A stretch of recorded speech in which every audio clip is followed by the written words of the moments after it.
আমাদের এই মাঠটাকে পরিদর্শন করা যাক।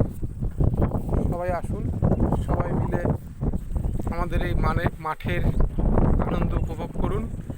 এই মাঠের কিছু অংশ আমারও আছে, আমিও চাষ করি।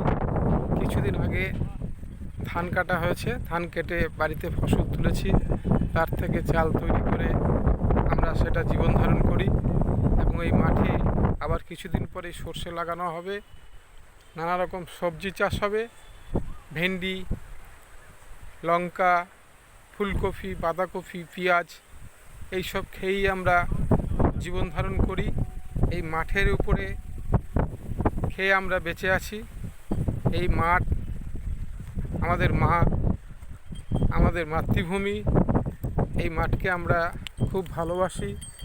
এই মাঠের উপরেই আমরা জীবন ধারণ করি, চাষ করি, সুন্দরভাবে ফসল ফলাই। আর এই মাঠের দেবী যিনি আছেন, তিনি আমাদের দুহাত ভরে ফসল দেন। এই মাঠে, এই সুন্দর মাঠে যা ফসল পাই তাতে আমরা সারা বছর খেয়ে জীবন ধারণ করি। প্রচুর পরিমাণে ফসল এখানে হয়।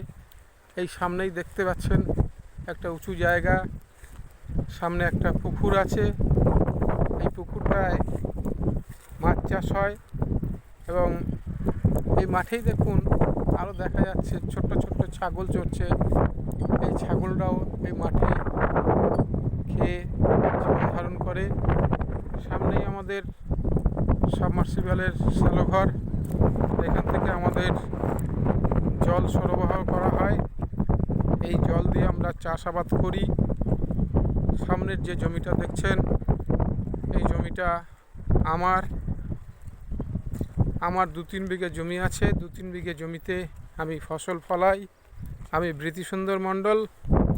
আমি একটা ছোট্ট কাজ করি এবং মাঠে ফসল ফলাই। যেটুকু ফসল ফলে সেইটুকু দিয়ে আমাদের জীবন চলে। আমরা খুব সাধারণ, অতি গরিব।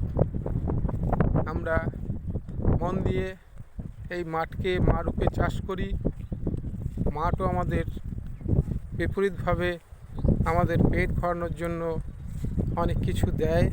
আমরা সেগুলো খেয়ে সুন্দরভাবে জীবনযাপন করি। দেখতে পাচ্ছেন আমাদের এই সুন্দর মাঠ।